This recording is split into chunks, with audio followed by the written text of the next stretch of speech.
this is ఈరోజు we are having this press meet with regard to two incidents. ఒకటి on 10th రోజు Kukatpally PS లిమిట్స్లో అపార్ట్మెంట్స్లో జరిగిన ఒక మర్డర్ గురించి, అండ్ సెకండ్ నిన్న ఒక robbery in Shankarpally PS limits జరిగింది దాని గురించి. So will start with that Kukatpally, అది ఫస్ట్. సో మీ అందరికి ఐడియా ఉంది, ఇట్ వాజ్ చాలా కవర్డ్ మ్యాటర్ ఇది. ఆన్ 10th రోజు కుకట్పల్లిలో స్వాన్ లేక్ అపార్ట్మెంట్స్లో ఒక విక్టిమ్ రేణుకా అగర్వాల్ వాళ్ళని వాళ్ళ ఇంట్లో పని ఒకరు ఇంకొకరు రోషన్ వారికి చంపేసి వెళ్ళిపోయారు. సో దాంట్లో ఈ హర్ష అనే పర్సన్కి వాళ్ళు ఒక ఫ్యూ డేస్ ముందు prior to the murder engage చేశారు యాజ్ అ హౌస్ హెల్ప్గా. ఆయన he belongs to Ranchi of Jharkhand. And ఆయనతో పాటు ఈ రోషన్ అనే వ్యక్తి, ఆయన కూడా అక్కడే అదే అపార్ట్మెంట్స్లో ఇంకో ఫ్లోర్లో ఇంకొక వాళ్ళ ఇల్లులో పనిచేసేవాడు. సో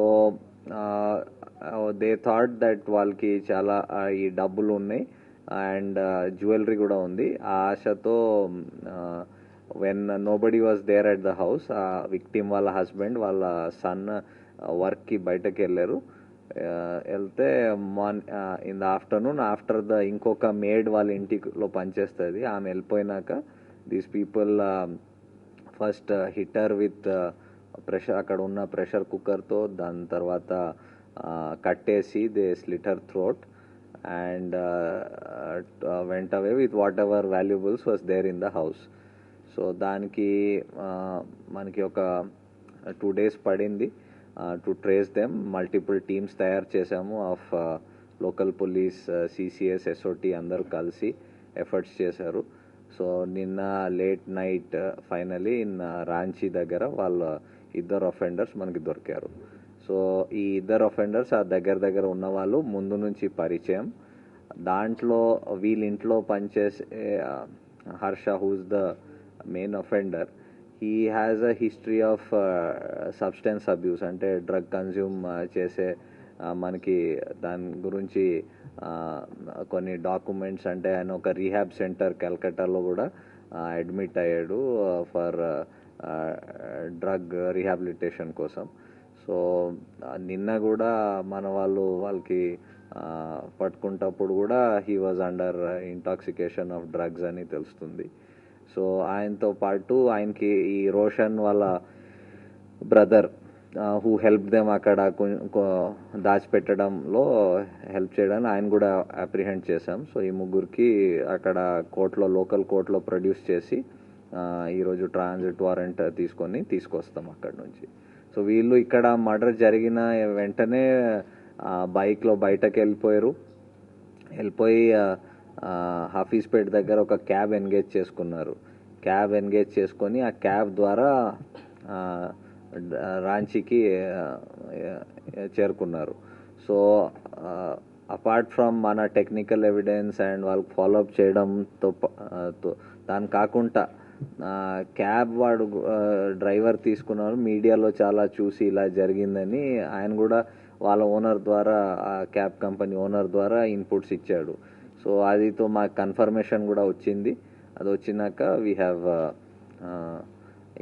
ఎనీవే మా teams we had plan for this to go to Ranchi and all. So అక్కడ ఎఫర్ట్స్ చేసుకొని లోకల్ పోలీస్ హెల్ప్ ద్వారా వాళ్ళకి పట్టుకోవడం జరిగింది. Anything else in this matter?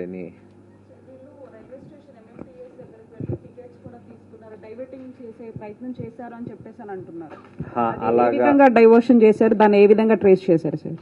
DCP will tell you. DCP వాళ్ళు ఎంఎంటీఎస్ హఫీజ్పేట్ వెళ్ళిన తర్వాత అక్కడ నుంచి సికింద్రాబాద్ స్టేషన్కి టికెట్లు తీసుకొని అక్కడే ట్రైన్ ఎక్కుదామని వెళ్ళినారు. అక్కడ పోలీసు కనిపించేసరికి మళ్ళీ వెనక్కి వచ్చి ఒక క్యాబ్ బుక్ చేసుకొని ఆ క్యాబ్లో రాంచీ వెళ్ళినారు. అరౌండ్ నైట్ 1 o'clock ఇక్కడ స్టార్ట్ అయినారు.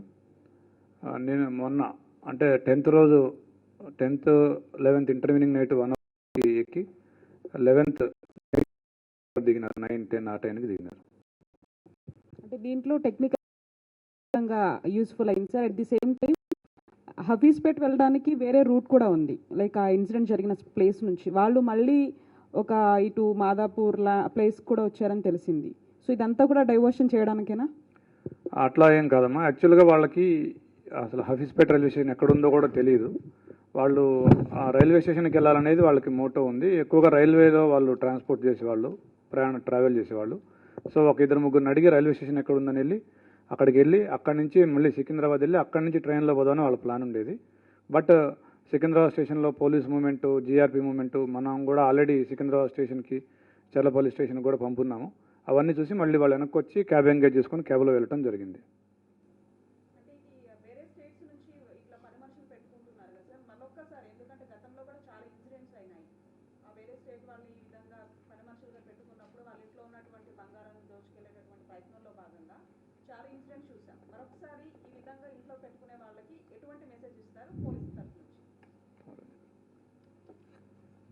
ఇది చాలా రోజు ఇది ఇలాంటి టైప్ ఇన్సిడెంట్ కొత్తగా జరగడం ఇది ఫస్ట్ టైం కూడా కాదు. ఇది ఫర్ మెనీ ఇయర్స్, డికేడ్స్ నుంచి ఇలాగ ఇన్సిడెంట్స్ జరుగుతున్నాయి.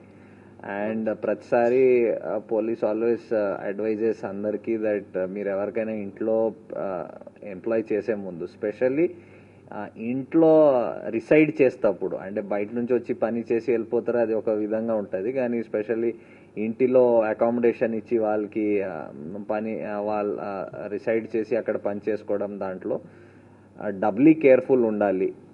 ఓకే, కొన్నిట్లో లైక్ దీంట్లో ఒక అక్యూజ్డ్ ఆయనకి past there is no crime history, so మీరు యాంటీసిడెంట్ చెక్ చేసినా కూడా క్రైమ్ హిస్టరీ రిఫ్లెక్ట్ కాదు. కానీ ఇంకొక రోషన్, ఇంకొక వాళ్ళ ఇల్లు పనిచేసేవాడు, ఆయన మీద 2023లో 3 కేసులు రిజిస్టర్ అయినాయి అక్కడే రాంచీలో. సో అది రిఫ్లెక్ట్ అయ్యి ఉండొచ్చు. సో ఇలాంటి మీరు చేసే ముందు ఇప్పుడు కూడా చాలా అంటే ఎంప్లాయ్మెంట్ ఏజెన్సీస్ కాకుండా there are other third party ఇలాగా ఏజెన్సీస్ ఉన్నారు who do verification, background verification, చాలా ఈ డేటా మ్యాచ్ చేసుకొని ఐడెంటిటీ ప్రూఫ్ చెక్ చేసుకొని చాలా విధంగా చేసి చెప్తారు. సో అలాంటి ఏజెన్సీస్ కూడా ఎంప్లాయ్ చేసుకోవడం బాగుంటుంది. అండ్ కొన్ని సంవత్సరం ముందు యాక్చువల్లీ పోలీస్లో మీ హౌస్ హెల్ప్ పర్టికులర్స్ కూడా ఇన్ఫార్మ్ చేయమని లోకల్ పోలీస్ స్టేషన్లో, సో దట్ మేము కూడా రికార్డ్ పెట్టుకుంటాం, అది కూడా ఒక డెటరెన్స్ లాగా ఉంటుందని కూడా చాలా అడ్వైస్ చేశాము. బట్ అంటే ఆ స్పందన పబ్లిక్ నుంచి వి డింట్ సీ అంత వచ్చి మా దగ్గర చేయడం. So we will again advise everybody to specially ఇంట్లో రిసైడ్ చేసి అకామిడేషన్ ఇచ్చి పని చేసిన వాళ్ళకి డబ్లీ వెరిఫై చేయాలి. And you are free to inform ఎవరికి మీరు ఎంప్లాయ్ చేశారు with ID proofs and all at the local police station. చెప్తారు టీసీ. రికవరీ వచ్చేసి వీళ్ళు తీసుకుపోయింది ఒక 7 తులాస్ గోల్డ్, ఏవిడైతే ఆవిడ వేరే చేసిందో, బ్యాంగిల్స్, ఒక స్మాల్ నెక్లెస్ అండ్ రింగ్స్, అవి మొత్తం కలిపి ఒక అరౌండ్ 7 అంటే 6.7 తులాస్ ఎగ్జాక్ట్లీ. అది అక్కడికి వెళ్ళగానే ఇమీడియట్గా వీళ్ళు నిన్ననే వాళ్ళు దాన్ని సేల్ చేసి కొద్దిగా అమౌంట్ తీసుకున్నారు. We are now being seizing it. And ఒక వాచెస్, ఒక 16 వాచెస్, ఒక 2 ఓల్డ్ మొబైల్ ఫోన్స్, అవి వాడట్లేదు, మోటరోలా ఫోన్స్, చాలా ఓల్డ్వి. తర్వాత యాక్చువల్గా రోల్డ్ గోల్డ్ ఆర్నమెంట్స్, వీటి కోసం యాక్చువల్గా వాళ్ళు ఈ రోల్డ్ గోల్డ్ని అతను కబోర్డ్స్ అవి తుడిచేటప్పుడు ఆ రోల్డ్ గోల్డ్ని చూసి అది రియల్ గోల్డ్ అనుకొని వాటిని తీసుకెళ్దామనే ప్రధాన ఉద్దేశంతో చేసినట్టుగా మాకు చెప్పినారు. సో ఇప్పుడు వీళ్ళిద్దరు కూడా ఏజెన్సీల ద్వారానే రిక్రూట్ అయ్యారు అనేటువంటి విషయం కూడా తెలుస్తుంది. బంధువుల ఫ్యామిలీలోనే పనిచేస్తున్నారు, ఒకే అపార్ట్మెంట్కు సంబంధించిన వేరు ఫ్యామిలీస్లో పనిచేస్తున్నారని తెలిసింది. అసలు ఈ మర్డర్ చేయాలనేటువంటి ఆలోచన, ఆ దుర్బుద్ధి కలిగింది వీళ్ళిద్దరిలో ఎవరికి కలిగింది? సో వీటితో పాటు అసలు ఇంత పెద్ద మొత్తంలో దొంగిలించడం వెనకాల వీళ్ళు అగర్వాల్ ఫ్యామిలీ వీళ్ళు స్టీల్ వ్యాపారం చేస్తున్నారని కూడా తెలుస్తుంది. సో మనీని క్యారీ చేస్తున్నటువంటి సందర్భంలోనే ఇదంతా చూసి ఆశ పుట్టిందా? అసలు ఏం చెప్తారు సార్? యాక్చువల్గా వీళ్ళు ఇతను 10 రోజులైంది ఇంటికి వచ్చి, ఈ 10 రోజుల్లో కూడా వీళ్ళు క్యాష్ ఎలాంటి ఇది లేకుండా వాళ్ళు డిస్ప్లే చేస్తూ ఉండేవాళ్ళు, ఇవ్వడం కానీ తీసుకెళ్ళడం కానీ ఇంటికి తీసుకెళ్ళడం అట్లాంటివి ఇతను చూసేవాడు. దాంతోపాటుగా కబోర్డ్స్ తుడిచేటప్పుడు ఆ gold, especially rolled gold ornaments, ఇవన్నీ చూసి వీళ్ళు వెల్తీ పీపుల్ అని అనుకొని 8th నుంచి వీళ్ళిద్దరూ ప్లాన్ చేసినారు.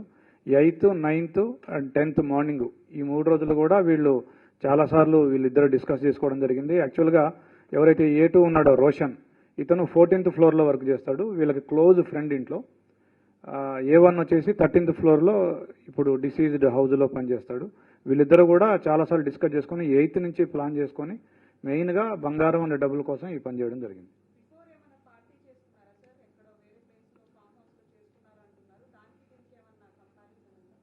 యాక్చువల్గా 30th రోజున వీళ్ళు తూప్రాన్లో ఒక రిసార్ట్లో కలిసినారు. ఒక బర్త్డే పార్టీ కోసం కలిసినారు. వీళ్ళ ఫ్రెండ్ రాజా అనే అతని బర్త్డే కోసం వాళ్ళు కలిసినారు. ఒక 9 మెంబర్స్ కలిసినారు అక్కడ. బట్ దీనికి ఏమీ సంబంధం లేదు. వీళ్ళకి 8th నుంచే ఈ ఐడియా వచ్చిందని చెప్తా ఉన్నారు.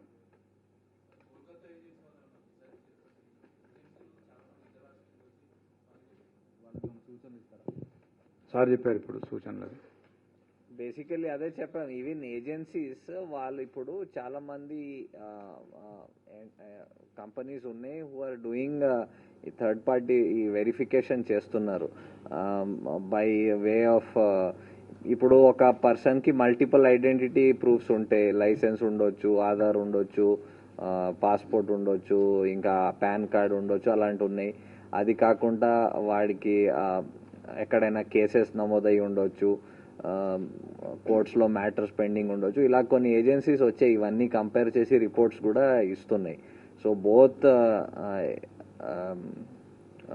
ఎంప్లాయ్ చేసిన ఇండివిజువల్స్ కూడా అండ్ ఎంప్లాయ్మెంట్ ఏజెన్సీస్ కూడా వెరిఫికేషన్ చేసుకోవడం చాలా ఇంపార్టెంట్. అది కాకుండా బయట నుంచి ఇప్పుడే చెప్పాను, ఎవరికైనా మీరు ఇంట్లో అకామిడేషన్ ఇచ్చి పని చేస్తున్న వాళ్ళకి పోలీస్ స్టేషన్లో రిపోర్ట్ చేస్తే ఒక డెటరెన్స్ లాగా వస్తుంది. ఆయన కూడా తెలుస్తుంది దట్ ఓకే ఆయన డీటెయిల్స్ లోకల్ పోలీస్కి ఇన్ఫార్మ్ చేశారు, ఐడి ప్రూఫ్ చెప్పారు. సో అది ఒక డెటరెన్స్ లాగా కూడా పనిచేస్తుంది. సో అది కూడా చేయడానికి మేము ఎంకరేజ్ చేస్తాము అందరికీ.